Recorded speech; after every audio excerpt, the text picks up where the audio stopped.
দেখো বন্ধুরা, আমি সকাল সকাল চলে এসেছি আমাদের সবজি বাগানে কিছু সবজি নেব বলে। তো এখানে আমাদের বেগুন গাছ লাগানো আছে, আর আছে লঙ্কা গাছ, ধনেপাতা গাছ, আর পালং শাক আর লাগানো আছে, টমেটো গাছ লাগানো আছে, আর পালং শাক আছে। এই দেখো পালং শাক, আর আছে খুনুটের শাক, লাফা শাক। তো আজকে আমি পালং শাকটাই নেব। মা বললো তোমার পছন্দ মতো একটা শাক তুলে আনো। তো আমি কাস্তে ঝুড়ি নিয়ে চলে এসেছি পালং শাক রান্না হবে বলে। তো দেখো আমি পালং শাকটা কেটে নিচ্ছি। তো ফার্স্ট টাইম আমি এই পালং শাক নিতে এলাম, জানি না কীভাবে কাটতে হয়। তো আমি একটা বড় মাকে জিজ্ঞেস করলাম, বলে দিল। তো আমার পালং শাক নেওয়া হয়ে গেছে, ঝুড়ি ভর্তি করে পালং শাক নিয়ে নিয়েছি।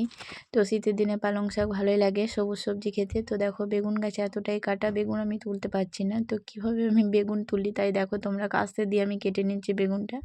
তো এইভাবে আমি সমস্ত বেগুন কাস্তে দিয়ে কেটে কেটে ছাড়ালাম গাছ থেকে। তো গাছের মধ্যে এতটাই কাটা যে আমার শাড়িটা ধরে টানা দিচ্ছে। তো দেখো আমি এইভাবে আজকে বেগুনগুলো তুললাম। তো অনেকগুলো বেগুন তোলা হয়ে গেছে আমার। তো আজকে এই বেগুনগুলো আমাদের ভাজা হবে আর শাকের সঙ্গে রান্না হবে। তো দেখো কেমন বেগুন আমাদের। আর বেগুন গাছটা দেখো অনেকগুলোই বেগুন ধরে আছে ছোট ছোট। তো বাড়ি এসে দেখছি গরম ভাত রান্না হয়ে গেছে। সকাল সকাল ঘি, আলু সেদ্ধ, টমেটো সেদ্ধ দিয়ে গরম ভাত খাওয়া হয়ে গেল আমাদের। তো তারপর স্নান টান করে দেখো একটা পার্সেল এসছে, আমার ছেলের নোটবুক অর্ডার দেওয়া ছিল। তো সেটাই এসছে, আমি আনবক্সিং করছি। তো দেখো একটা কিশমিশের প্যাকেটও অর্ডার দিয়ে দিয়েছিল আমার বর সঙ্গে, আর সেগুলো আমি দেখছি যে কেমন এসছে। আর কিছু গ্রসারি আইটেমও ছিল। তো দেখো এদিকে একটা ময়দা, দুটো তেলের প্যাকেট, আর এদিকে কাঁচা হলুদ, নিম পাতা তেল বানানো